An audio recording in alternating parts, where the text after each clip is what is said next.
Good morning, Houston, Texas. Good morning, Texas. Good morning to all my viewers that are listening around the great country we know as the United States of America. It's a beautiful day in Houston. Folks, welcome back to the Patriots Den podcast. I am your host, Patrick Prudhomme, but today we're doing something a little differently. I am here with my wonderful co-host, not Brian Fuentes this time. Who do we have? I'm Nathan Bigelow. Thank you for having me, Patrick. Thank you, Nathan, for coming on. Listen, folks, we told you last week, the swamp was going to come and get Brian. He wouldn't be here. You didn't believe us. This is what happens. It happened. We got Nathan Bigelow back in here, back on the Patriots Den. And many of you who are watching, you may remember him from, I want to say 3 weeks ago. When I was not here, he was he was the host of the Patriots Den. So we're glad to have you back here on the show. But folks, the schedule is going to continue to move like normal. We got this show, and then next show is the season finale. The season finale to the 100 days in Trump's America. 100 days in Trump's America. Right now, we're in day 87. Right? I think it was 87. I think it was 86 yesterday. So it's 87 now. And when we come back, it'll be something. I don't know. Just know, people, the kazoo orchestra and everything that you need will be here on day 100, and we'll get it all settled out and figured out. But Nathan, I gotta ask you, we're about 87 days in, maybe more, maybe less. I really don't know. I've lost count. Into the Trump presidency. Yay, nay, no, help us, save us, get us out of here. What are you feeling? For the most part, I'm right on board with what's going on with this administration and how they're handling them from a foreign relations standpoint on economics and the tariff situation in the way that it's being handled. I actually agree with it from the standpoint of understanding that, we have the world economy by vice, honestly, and any president could have done what Donald Trump's doing now to get a better deal for America. He just has the gumption, I guess, to do it outside of anybody else. But as for everything else, honestly, I think he's fighting a regime of individuals that, from both sides, honestly, that are just doing what they did in his first term, just trying to stalemate him in any way that they can possible, from the courts to just legislation, filibustering in the Senate. And it's making it difficult to get things done. Right. As you all know here on the Patriots, and we love to take history. We love philosophy. We love everything about it. We like taking things that we've learned just, through our life. And recently, I have been reading a great book called Beowulf. I'm not sure if you aren't familiar with Beowulf. But we were having a discussion about it. And in the beginning, when, Beowulf is first introduced, when Beowulf is first brought to the scene, these people go, this guy's crazy.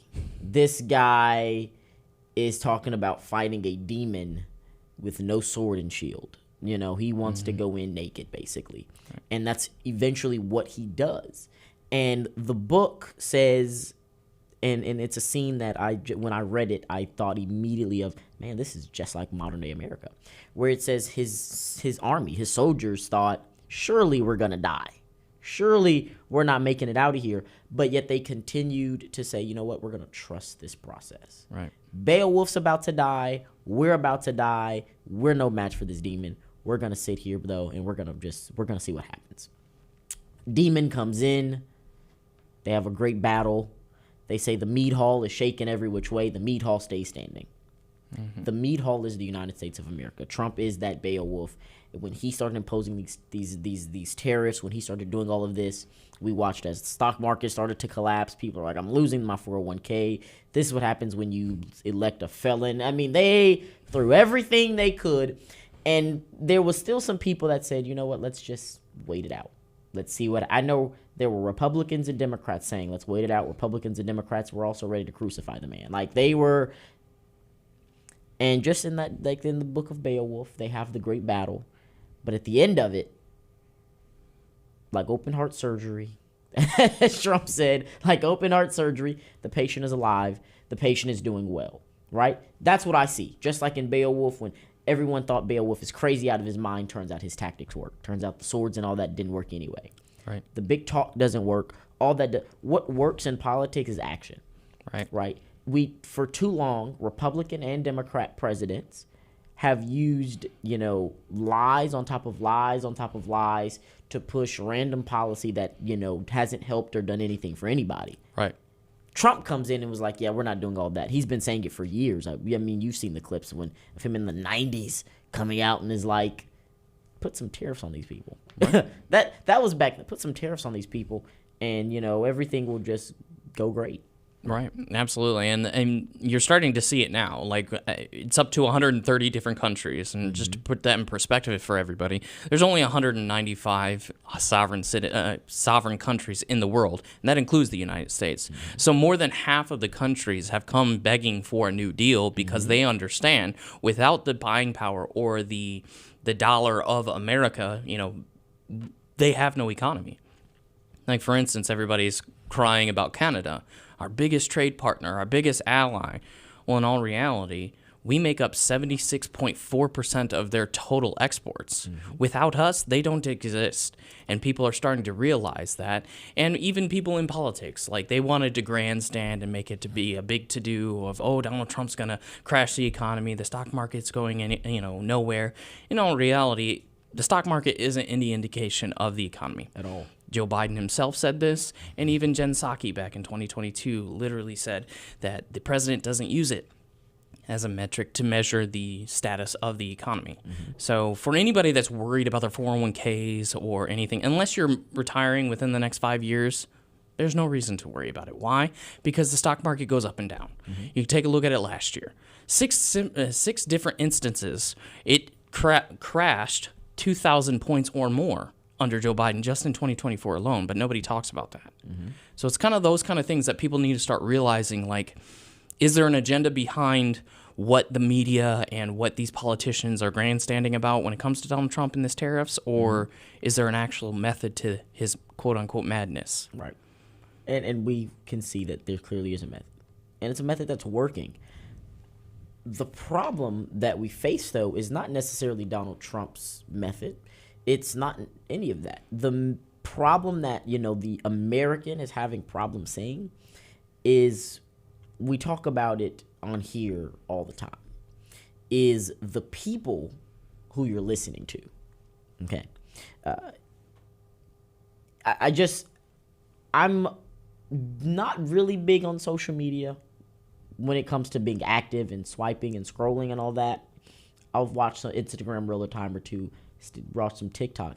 Other than that, I'm But you have what I like to call the Facebook conservatives or the social media Republicans who, and it works both ways, right? So the social media Democrats and the Facebook liberals, right? You have these people who are all of a sudden masters in everything. Right now, they're masters in astronomy, folks, because, there's no way they could have opened that door from the inside. Lady Gaga, you lied to us, okay? I know that because Facebook user 3356 told me that it's not possible, okay? So right now, they're in their astrology era. They used to be in their COVID, their vaccine era. I didn't get the vaccine, okay? But we're not going to sit here and act like there weren't people playing doctor. Absolutely. I personally am not taking ivermectin. Sorry. Then we have, the people who are just, degrees in race ideology. We just had that last week because we'll get to that later on. We'll get to that later in the show. Right.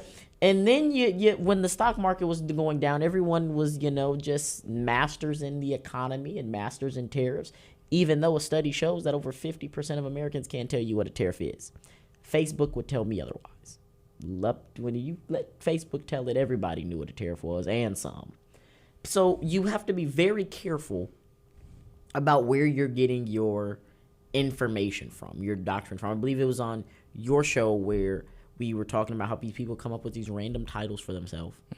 And then they're like, okay, this is the end all be all. They add extra the Secretary, Deputy, Department of Engineering, Janitors Backup Institution that I was the president of underneath the vice president. What?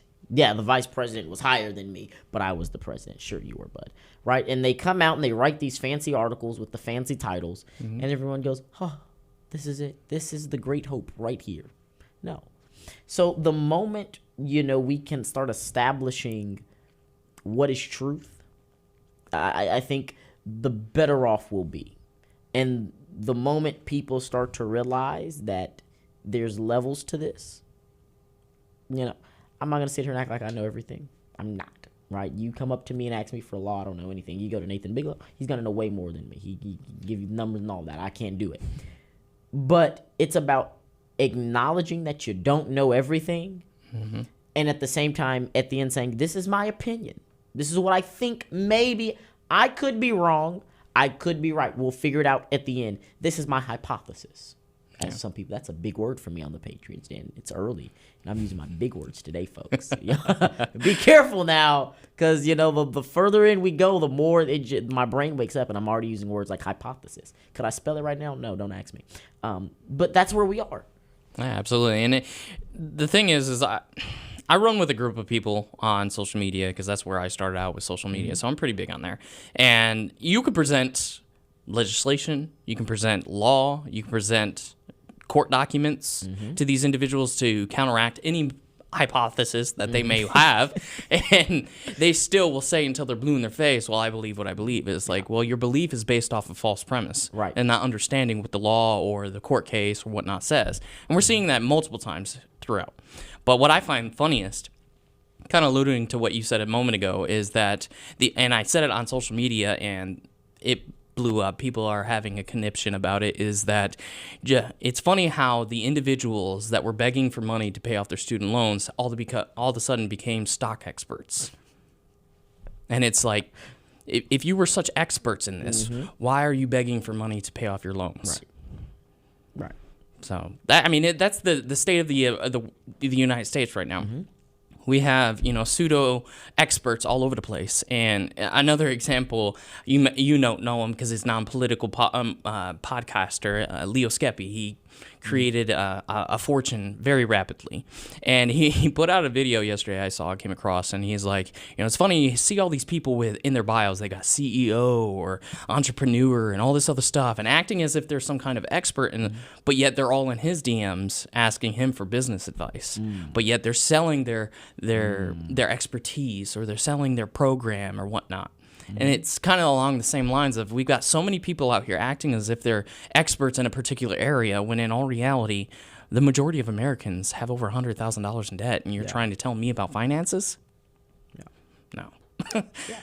It's the keyboard warriors, as they like to say, and it's unfortunate that that's where society is being driven when it comes down to the education, right?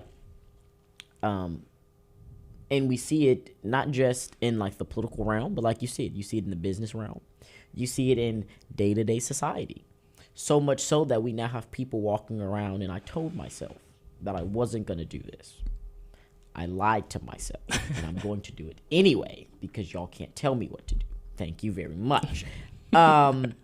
People are now walking around, in society, and we have society trying to live a lie as if it is a truth. What do you mean by that, Mr. Prudhomme? You know what I mean by that. We've gotten to a point now where a person can wake up a man and the next day they're a woman. That's what I'm talking about. Or it. Whatever you want to be. You can be a unicorn for all I care. I really don't care, right? But that's where we've gotten to, where the basic things are no longer, common sense is no longer common, as I like to say. It's not there anymore. 2 + 2 is about to equal 5 10 years down the line. Yeah.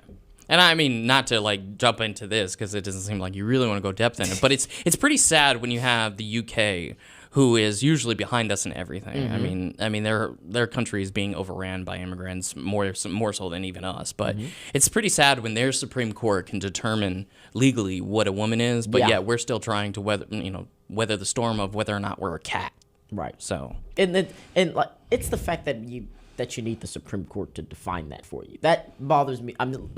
Come Come on now. Let's be realistic with ourselves. Let's be realistic. And the only reason I told myself we wouldn't do it is because normally when we get around this, I start talking about the dangers of society, and then we just don't get to any topics, right? Because society just really lets me down day Right. to day.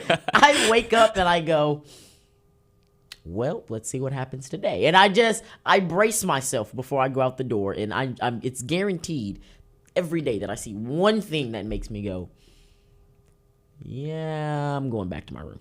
Like, it's guaranteed. So I don't know, you know. Me personally, I'm a pretty blunt person. Anybody that knows me knows that I don't subscribe to any kind of political correctness, and that's just who I am. I mean, if that hinders me in my future endeavors, it is what it is, because I'm going to be genuine myself no matter what. And in saying that, you know, I kind of have developed the philosophy of, you know, everybody's stupid. Yeah. And that way I'm never disappointed. And my wife hates that because my wife is the exact opposite of me. But in all reality, if you take the mindset of everybody's stupid, because honestly they are. Like we said a moment ago, everybody acts like they're an expert. In all reality, they're not, you know. Yeah. I've learned to lower my expectations for everyone to zero. The question is, how high above that bar are you going to hit? If you don't hit above zero in my expectations, God bless you. Because, come on now, that means you didn't have to do anything. You just had to blink and breathe. And I'm like, okay, this guy, maybe he's okay. And in all reality, you can tell just, I say it all the time too, is like, you can tell just by the way somebody speaks whether or not they're up to par, is how I'll put it. I'm going to tell a personal story here, man. As many of you know, I'm a college student, and I live in a dorm. I got roommates. So there's me, the political person who just thinks society is gone too far. There's my roommate that I'm in the room with. He's not really into politics, more so into the society is still gone too far, but maybe there's hope, and if there isn't hope, then I'll just kind of join in on the corruption and the stupidity. Then I have another roommate. He's a physical nerd, buffed up, played all the sports, all that good stuff. And he still has this idea that society can come back. He's a genuine guy at heart. And I'm like, your expectation for the world is too high. We have this thing where my YouTube suggestions are amazing. No one has better YouTube suggestions than me. My YouTube suggestions are everything on the TLC network. My 600-Pound Life. Extreme Cheapskates. There's like this little crippled lesbian couple on there now. And I'm like, look at them in the little wheelchair. Isn't that neat? Right? So that's basically what my thing is. Divorce court, paternity court, all of these things. We sit there and we watch all of this. And all three of us pause it in each segment. And one of the funniest ones that we've come across was My 600-Pound Life.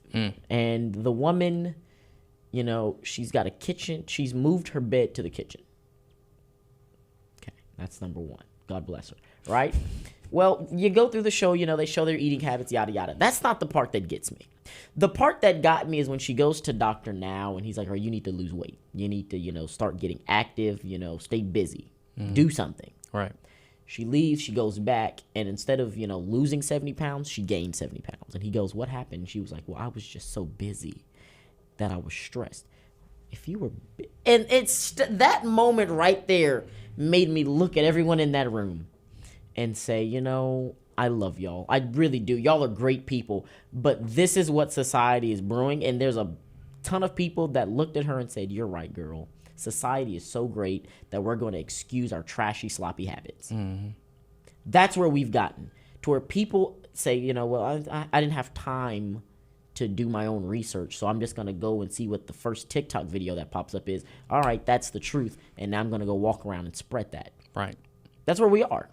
Yeah, absolutely. I mean, like, for instance, I get a lot of information from social media because I like to gauge where the society is, so that way I can combat it with actual law, documents, things like that. So if I see something, I'll then go and actually find a governmental site. Like me personally, I don't use any .coms, .orgs. If it's not a .gov or attached to a .gov or references a .gov, I'm not using it. And that's just the way I am. But today's society, they don't care about actually looking into it because they all act like they're too busy, even though most of them are doing this all day. Right? That's what you're doing.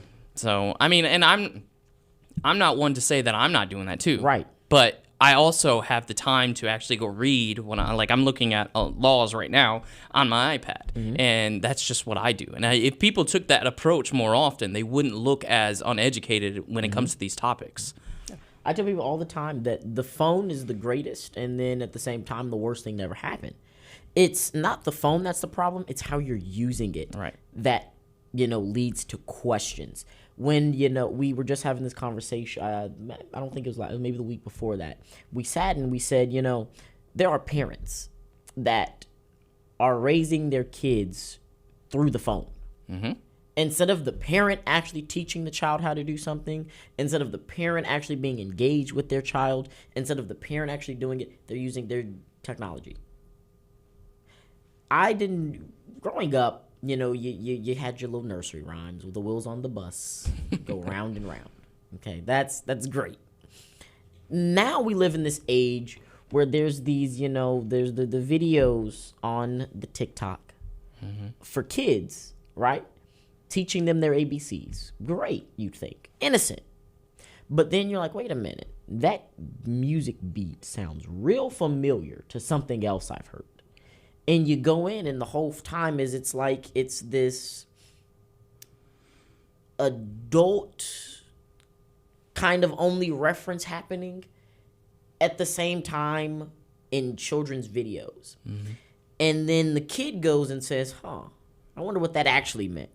Now your kid's going and looking up what this actually means, and now you're trying to figure out why your kid knows something that they shouldn't know. That's because instead of you taking the time out to actually see what your kid is watching, you just hear, oh, that's the ABCs. They're great. Instead of taking the time out to see what their kids are learning, the parent themselves are doing the exact same thing the kid's doing, and they're too busy going,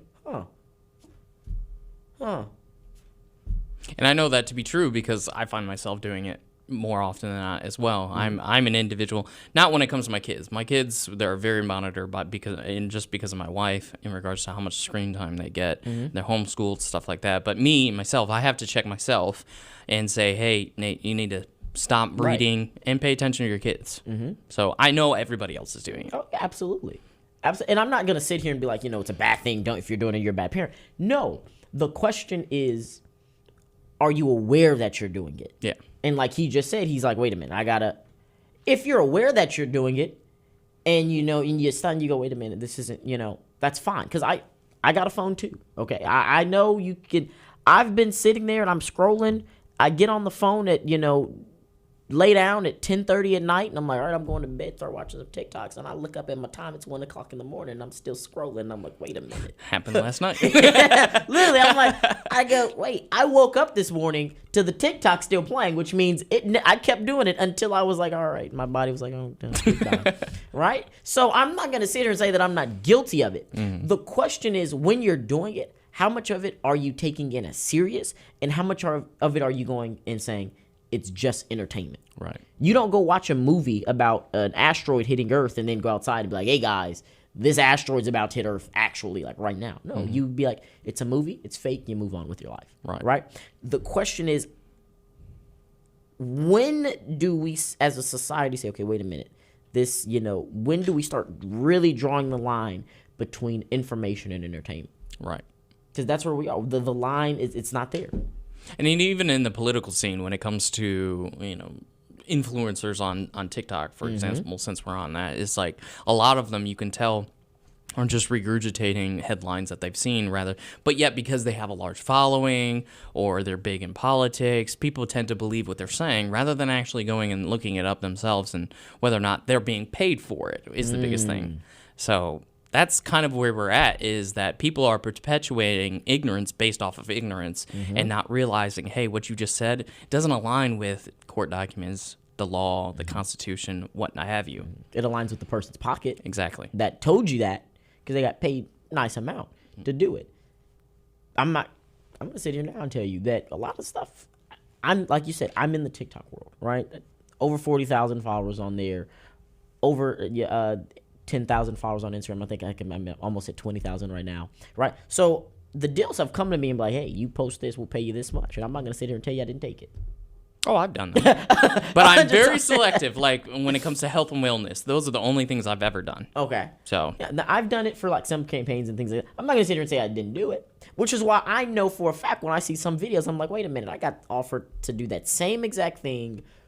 So I know exactly how much this person is getting paid to tell these people that. And I like to just look through the comments and be like, like a fish on the hook. Y'all are eating it up. Y'all love it so much.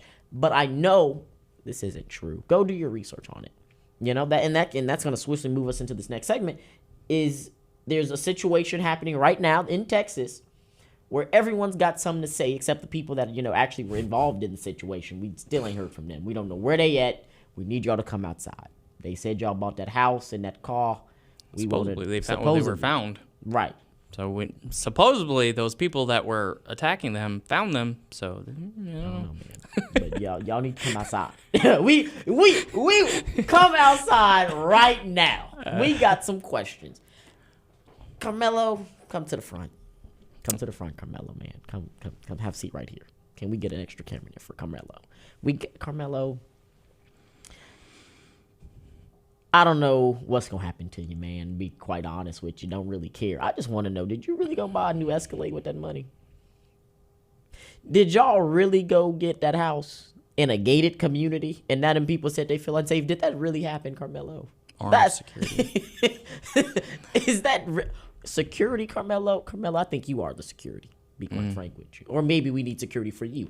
I don't know just yet. We still trying to figure that out. But like I said, I don't know the law. I don't know nothing about the law. Well, I mean, I know something about the law, and I know you're going to jail. I know that. You killed that man. You didn't have to do that. But I don't know the ins and outs. I don't know the extremities, which is why when I was told Nathan Bigelow was going to be my co-host, I said, that's amazing. That's wonderful. The man knows numbers and laws and the dashes and the codes and all that extra stuff. I don't got to know it. I didn't even have to go. I said, I'm just going to scroll on TikTok and see what Harry Sisson is talking about and call it a day. Because God bless Robert Francis and Harry Sisson. We love them, don't we? So, Nathan, help these people because I can't help them. So society is looking at this from a racial standpoint. And they're all, I've been in the live debates on TikTok and numerous times. And I'm trying to get people to understand it's like, here, this is Texas. We do things a certain way here, regardless of what your race is. Even though people want to say, oh, it's Texas, they're going to be racist. It is what the guy is from North Dallas. It is one of the most diverse areas in the country, right? Like, I know Frisco is predominantly white, and they try to perpetuate that nonsense, but it's Dallas. I mean, you're going to have schools from all over Dallas. There's a plethora of different colors. It doesn't matter. I mean, if you subscribe to the whole color scene, first of all, go back to 9th grade biology and learn what melanin is. But anyways, looking at the law is what people need to do. And in this particular case, there are very particular areas that I will promise you, I will bet anybody on this. This is what the prosecution is going to look at. This is what the rules from the judge to the jury is going to be, is what does the state law or the penal code here in the state of Texas say about self-defense? Because that's his claim, is self-defense. Right. And the problem is when you look at the penal code, chapter 9, it is clear-cut. This guy is going to jail for a long time. It's just a matter of how long and whether or not they try him as an adult and they seek the death penalty. That's really only the question. It's not a question of whether or not he's going to jail. No, he's gone. Because when you look at the penal code and you read chapter 9 more specifically in here, you'll see there's two different things. Proportionate reaction. Was this a proportionary reaction to the supposed threat by you? And in all reality, no. No jury is going, no judge, no jury, no, even the prosecution is going to laugh them out of court, because in all reality, when you look at the actual report itself, you'll see that the report, it says that he was in an area, first of all, where he shouldn't have been, okay? He was under a tent of another team. Now, people will use the argument, oh, well, they always go under, it doesn't matter. The team, the report says that the team asked him. A lot of people on social media are trying to say that Metcalf was the aggressor and that, he initiated the conversation with it. No, the team asked him to move. It was a group of people per the report. And he, at that point, because Metcalf was there, put his hand in the bag initially, right off the bat, and said, "Touch me and see what happens." That here in the state of Texas is considered a verbal assault, right? From the very beginning, he's where he's not supposed to be. He's in the act of committing a crime because he illegally has a weapon on school property in a school function. That's strike 1 and 2. And the fact that he then initiated the confrontation is the issue by putting his hand in the bag. Now, the report says that there's some kind of an interaction between him and Metcalf after that first statement. Now, I don't know if it was a sarcastic, touch on the arm or whatnot. That's going to be determined in court. However, at that point, after whatever that interaction was, Carmelo then said, "Punch me and see what happens." So now we have 2 instances of a verbal assault, meaning that he is already preconceived in his mind he's going to take some kind of action, which is why he's being charged with first-degree murder. And in that instance, that is supposedly when Metcalf may have put his hands on him to push him outside of the tent, which is when Carmelo then went and stabbed him. Mm-hmm. But the problem is that's not a proportionary reaction to a push. So that's out the gates. But then also when it comes to subchapter B in the Penal Code Chapter 9, under C, it says the use of deadly force is not justified under the section unless the actor reasonably believes the deadly force is specifically required by statute or unless it occurs in the lawful conduct of war. None of those took place. The kid pushed you. You don't have the right to kill him. Right. And you're definitely not in a war. But this is the part. If deadly force is also justified, there is no when there is no duty to retreat before using it. That sentence alone is going to kill him in court. Mm-hmm. In the fact that he had the opportunity to remove himself from a situation he supposedly deemed to be deadly to him. Right. He was given 2 opportunities. Because not only was he given the initial one, right, after he said in the first statement of, "Oh, touch me and see what happens," they told him to leave again. So he was given at least 2 particular instances to retreat from this supposed threat to his life. Mm-hmm. That's where it's going to end in court. Mm-hmm. Yeah. I mean, it's very simple. For the people making this a race issue, it's not a race issue. It's what I like to call a masculinity issue. And kind of touched base on it, but we did not want to wait till everything came out. But it's a masculinity issue. Mm-hmm. It's growing up in, his generation. I can picture exactly because I've seen it 1,000 times I've seen it. I'm picturing what's happening. I can tell you the mindset of both people, right? We live in a society now where in order for you to be considered a man or prove you're a man, you got to be the big bad wolf or play the big bad wolf in this situation. And knowing what a sporting event is, knowing the tensions that are already there, knowing what's happening, you got Carmelo, who is carrying a knife, shouldn't have had it on the school property. I'm not going to, get into hard details because, like I say, we live in Texas. Everyone's carrying a knife or something on them, right? So we're not going to act like that's just something irregular. But because it's being used in this situation, we kind of can bring it up. Then you go on to the touch me and see what happens. It's said 1,000 times. When typically if someone says something like that, the reaction that you're going to get is not the reaction you think you're going to get. No. This is not someone who is going to give you that free, fair one-on-one. It's not going to happen. This is someone who's on a mission to prove that they're the biggest and the baddest and that they're just big, bad, and tough, gangster, whatever. Then you have a crowd of people saying move. And when you say that, there's the other one person who in front of everyone's going to be like, oh, well, let me show y'all that I can, touch somebody even when they say don't touch me. Boop. So now we got 2 people who are basically just, playing tough guy to each other. Right. That's really what's happening here. Absolutely. Testosterone is high. Everything's going. These are teenage boys playing tough guy. Yeah. Absolutely. Carmelo's like, okay, you think I'm being sarcastic? Punch me and see what happens. Everyone looks at him and says, oh, he said punch him and see what happens. Now everybody's looking at him. So what did Metcalf do? Pushed him.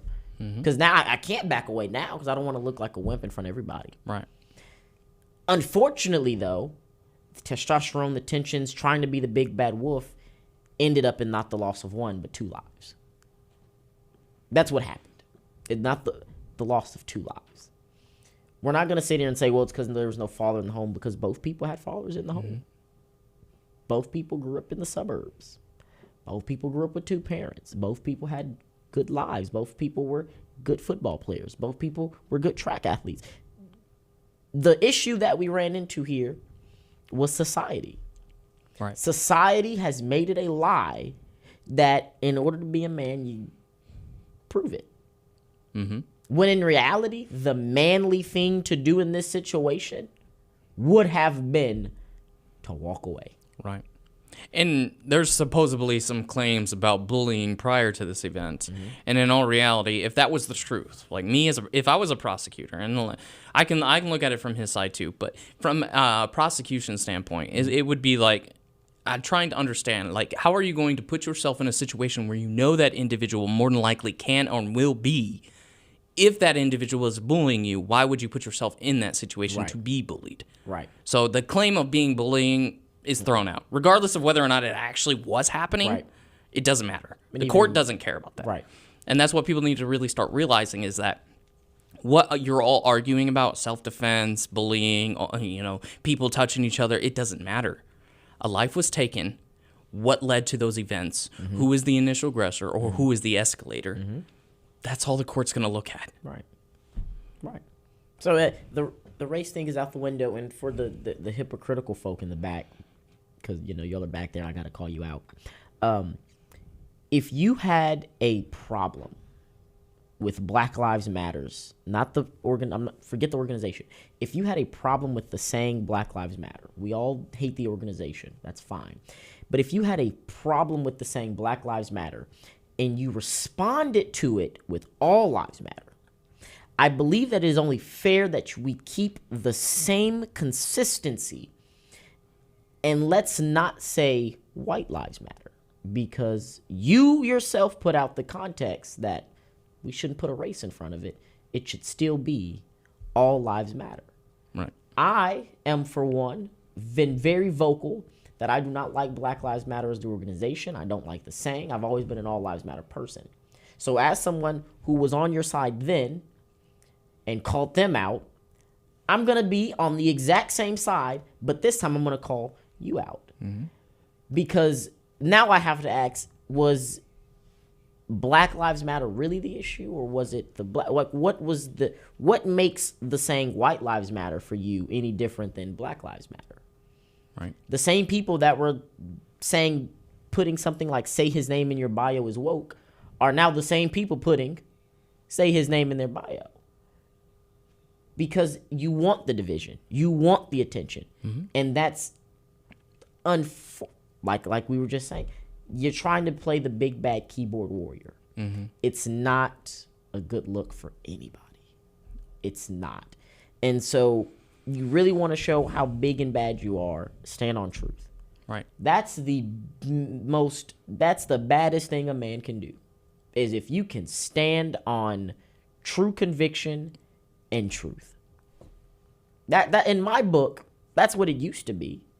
And if you truly, truly have a problem with somebody and you take it outside, well. But let's not be hypocritical in our analysis of what's happening. Right. We view this as any other situation, because this isn't the first time something like this has happened. And I can guarantee you every dollar I have that this will not be the last time something like this happens. There's another case that's coming up in Dallas again, just this past weekend. So we'll be hearing more about that, where there was an altercation between 2 students. One was shot. So say their name. They're not. No one knows who it is yet, so we can't really say their name. Right. So don't be hypocritical in that. Right. And let's let the justice system take their course. I think Nathan laid it out perfectly. We pretty much know how this case is going to go. This will be a simple murder. I mean, you confess to stabbing the guy and all that good stuff. So we know for a fact that Carmelo will serve jail time. What kind of charges, all that, I don't know. I don't know. I mean, he could plead down to second degree or whatnot. So, but he will see jail time. He'll see the inside of a jail. He'll get the jail time. That's going to happen. That's not the problem because everyone knows he's going to get jail time. It's just you're bored at home because you have nothing better to do but to look for a fight on Facebook. Right. Which, why are you looking, of all places to look for a fight, why Facebook? Why is Facebook the go-to? I'm in so many community group chats, and it's just like... If you think Facebook's bad, you should see some of the live debates on TikTok. The live debates on TikTok I get scared. I'm like, whoa, these men... If they see each other in the street, it's over. They're gonna. Well, at least that's how they act. Yeah, that's how they act. I'm like, in reality, they wouldn't do anything. But it's crazy. The keyboard warriors, y'all are hyped for no reason. Let's calm down. Let's breathe. Log off Facebook. Log off TikTok.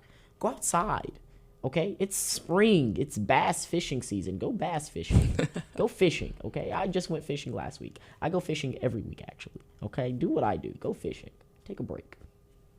The world's not going to miss you, to be honest with you. Well, no. The world's not. I was going to try to make that nicer. No, I mean... Then I thought about it. No, the world's not going to miss you, actually. Your world might. But your world. And the world won't. The world won't stop spinning, and it won't miss you. Go take a break. We'll be just as fine without you, I promise. Most of us didn't even know you were here in the first place. So, I don't know who needed to hear that, but, that was for you. But it's sad that that's where we you got to tell people, like, oh, just log out for me. For sure. Absolutely. What do I don't know. Robert Francis is not pleased with you people, okay? We know Robert Francis is a frequent watcher of the show. Thank you, Robert. We love you. You keep losing those elections, buddy. Got my support. Someone's like, who is Robert Francis? Beto O'Rourke, folk. Beto. Beto watches the show. Y'all know that? Oh, Lord. We love Beto. Y'all didn't know y'all were ready. Okay. I'm sorry. Back to scheduled program. See, I told you, it's like deer in the headlights. It happens sometimes. I do it myself. Robert Francis comes up, and I got to mention Robert. I got to, get everyone. Mm-hmm. Sometimes I like to take trips to El Salvador and visit gang leaders with the Democrats. Yeah. Speaking of that, I don't know. What is politics coming to? This is not. Never in my wildest dream did I think the Democrats would stoop to this new Low Bigelow. Let them know what's going on. I mean, so the whole issue with Kilmar Garcia. I don't know how to pronounce his full name, so I don't want to be disrespectful. So I just know Kilmer Garcia. Well, that's what we're gonna go with. I was Killmonger from Black Panther. Yeah, that too. But I mean, this whole case really comes down to who has jurisdiction here, right? This is an illegal immigrant, has been deemed an illegal immigrant, came here illegally from El Salvador, is an El Salvadorian citizen, and has been here since 2011, right?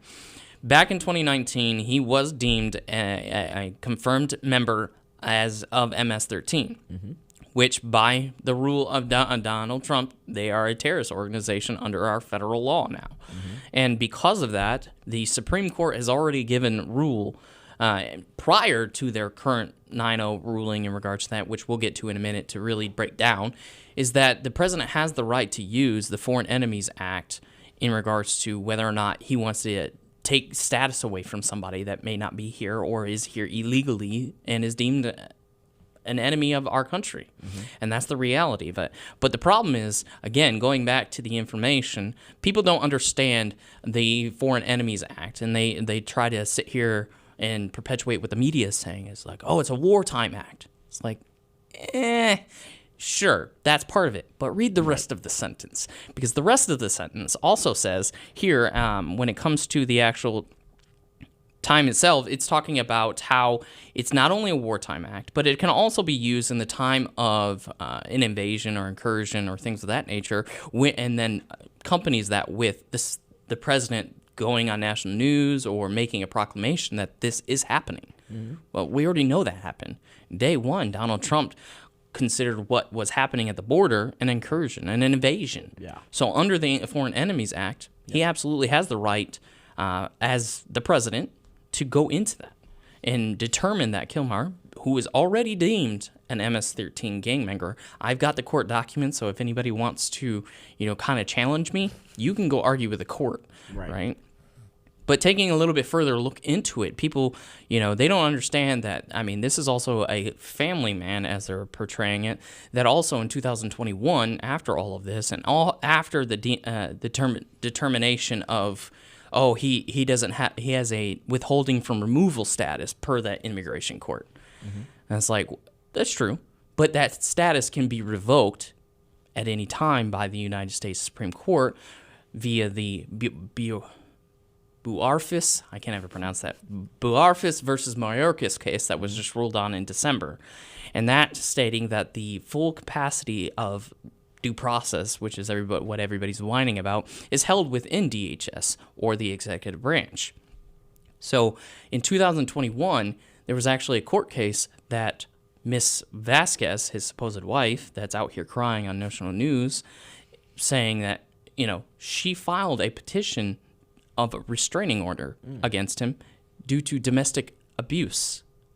There's actual court filings of this. So it's like, okay, so we have this great family man that's been deemed an MS-13 by our immigration system, and he's out here supposedly beating his wife. Under that constitutes every right for the administration to do what they're doing. Yeah. So, and then taking a look further into the case itself, people would want to sit here and talk about how he wasn't given due process, all things like that. And it's like, yes, he was. He's been in front of two immigration courts, 2015 and 2019. Mm-hmm. And he was given, and he was like, well, he was given withholding. You have to understand, first of all, what is the immigration court? Where does it fall under? What's its jurisdiction? It's not a judicial branch. Immigration courts fall under the Department of Justice. Where's the Department of Justice? The executive branch. Yeah. Who's the leader of the executive branch? And all power is vested in him per Article 2. The President of the United States, Donald Trump. So if he wants to take status away from him, they absolutely can. Now everybody is talking about, the Supreme Court ruled 9-0 that they have to facilitate his return. It's like, we need to really dive into that court case a little bit further, because what it's doing is it's taking up a lower district court's ruling saying that Donald Trump and the executive branch needs to facilitate and effectuate the return. That's a very vital terminology. And that's why I say you have to look at every word in a ruling. Mm-hmm. Effectuate means that they have to negotiate with a foreign entity to bring somebody back that is a citizen of that country. No court in this country, including the Supreme Court, has the right, and that's what they said. Kentaji Jansen, who wrote the opinion, even said that y'all don't have the right to tell the executive branch who they can and cannot negotiate with. So they struck down the effectuate and said facilitate. And people are like, well, it still says facilitate. Facilitate in the eyes of, I'm sorry, it wasn't Kentaji Jackson, it was Sotomayor that wrote the opinion. Still a Democrat. Right.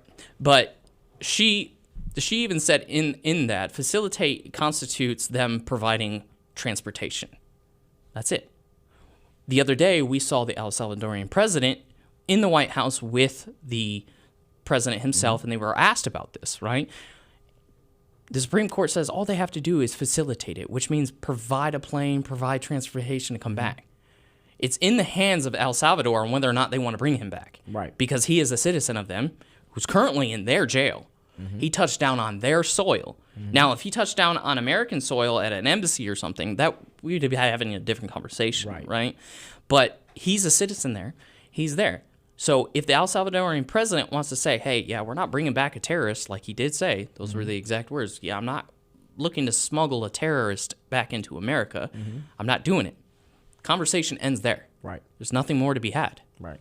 And it's the fact that the Democrats, knowing that he's, MS-13 and they know all this, that they want to, visit this guy and do all these things with him. I say the Democrats really know how to pick him. They are, when it comes to picking some people to be representative of your party's values and ideals, the Democrats, they just don't miss. I love that for them. Like, they spot on. Spot on. Last week you had Jasmine Classless Crockett. Loved her. Couldn't even with the lashes. I loved her. Maybe she can blink fast enough to fly to El Salvador and go get that man herself. Talking about that, we've got a senator that's down there right now. Right there. Isn't it? It's Van Holden, Von something. Yeah, know him, and then I know Cory Booker. Once he got his little rest, he went after he did that little filibuster, but you can't really filibuster because there's no bill. It was just a really, really long speech that no one listened to. Had no purpose. No one listened to it. No one was even in the building. It was him in the building talking to empty seats. And I go, the Democrats, they'll do it for you every time. Like, when I get sad, and I'm like, man, I'm just not having a good day, I look at the Democrats and be like, but I could also be having their kind of day.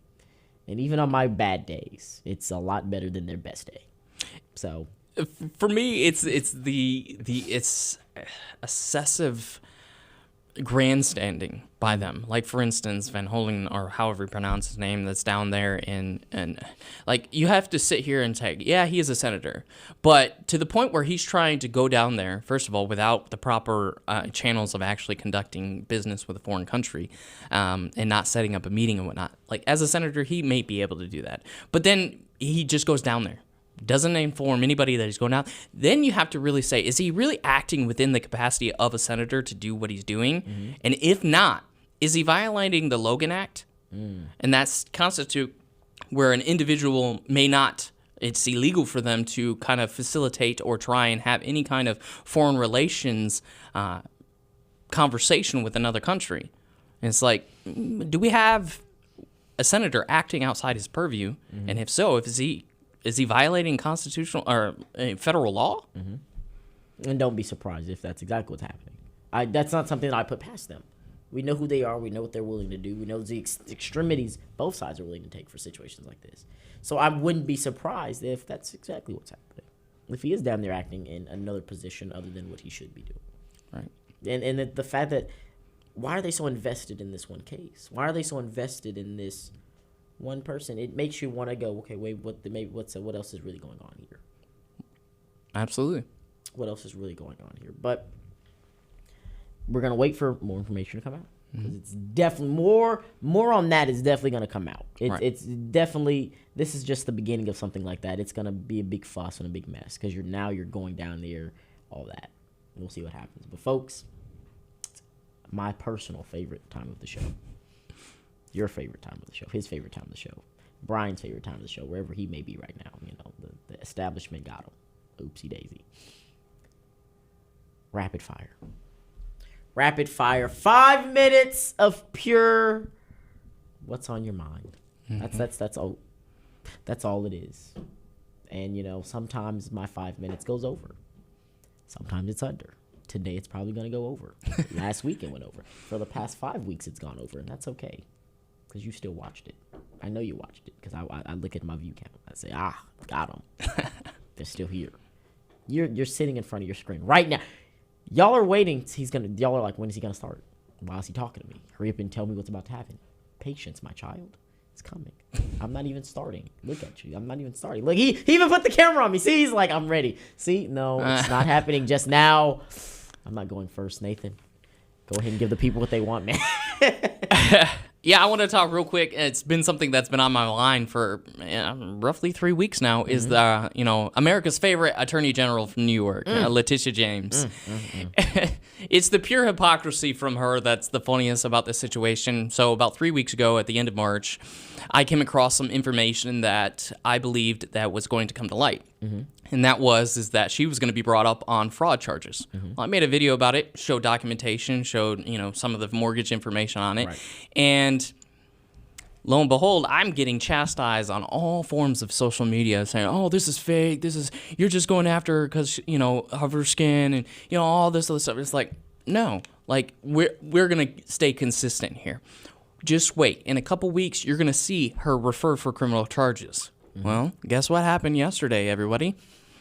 The Federal Housing Finance Agency formally sent an inquiry to the Department of Justice to press charges against her for mortgage fraud. And it's stemming around two different properties in the state of New York and in Virginia. Problem is that she took out loans for a property in Virginia while listing it as her primary residence, so that way she could get more favorable loans based off of false information because she lived in New York and she was also in office. So she can't be having her primary residence in a different state. That and alone. But then also there's another property in the state of New York, Brooklyn to be exact, where she falsified information where she took out a specific loan called a confronting loan, I believe is what it's called, where they have to have a certain amount of units because it was a multi-family unit. And it has to have 4 or less. Well, she forgot to tell them it's 5. And because of that, she got a long-term loan with favorable rates. So they're going to be taking a look at it. But the thing that I like the most about this is what I uncovered and what I was able to find through other people is that her event of mortgage fraud stems all the way back to the 80s. But what's more interesting about the cases in the 80s is the fact that when you look at the loans and the documentation, which is all public, it's listing her father and herself as married. It quite literally says... Letitia James' father's name. I'm not going to put it out there because it's radio, but y'all can go look at it. And then Letitia James, comma, his wife. And now this isn't going to be confused with her mother because her mother's name is like Neely or something like that. So it's like, don't give that stuff to me. Right. But I can't wait to discovery if this does go to court, so that way they can find that, because this is going to make some odd conversations of why are you listed as your father's wife? How did that conversation go? Where you're like, you know what? Great idea, sweetie. We're going to put the daughter's name on the lease and say she's my wife. They can't decline me. They can't do it. Let's do it. Let's do it. They go, they sign the papers, smiled for a little family photo with the cheese. There it is. You got loans. I mean, she's giving me Ilman Omar vibes right now. With her brother. Y'all know what we're talking about. Don't act like you don't know what we're talking about. Stop it. See, I love that. It's funny how the tables, they turn and they turn and they turn, and then finally... they end back up on you. The question is, what do you do in that situation? I mean, there's a saying I always say, and I'll let you go, is that, the left never accuses the right of something they already aren't doing. Yeah. And it just comes to fruition day after day. A convicted felon convicted a felon. I am too through. That's what we're about to see. I can't. American politics, I was born in the right time. Because you tell someone this in like the 60s, they're going to go, huh? A what? A convicted felon did what to a convicted felon? What were the felonies? How did they know they did it? Why did y'all vote for a convicted felon? Hey, I don't know, but I did it. I love the man. He's doing a great job. It's what I voted for. Part of me was 50-50 split. Part of me voted for him because policy. The other part voted for me because I get to say I voted for a convicted felon. Right. I don't know how many more times I get that opportunity, man. I gotta take it when I can. That's a once in a lifetime kind of situation, for sure. Absolutely. So I was like, I wish they would have put like, instead of the R next to his name, it would have been like CF. Yeah. What's his party? The Convicted Felon Party. He's the only candidate, no one else. But folks, I'm not gonna take y'all's time. I lied. I'm not gonna go over on my rant. I'm just gonna be very quick and brief.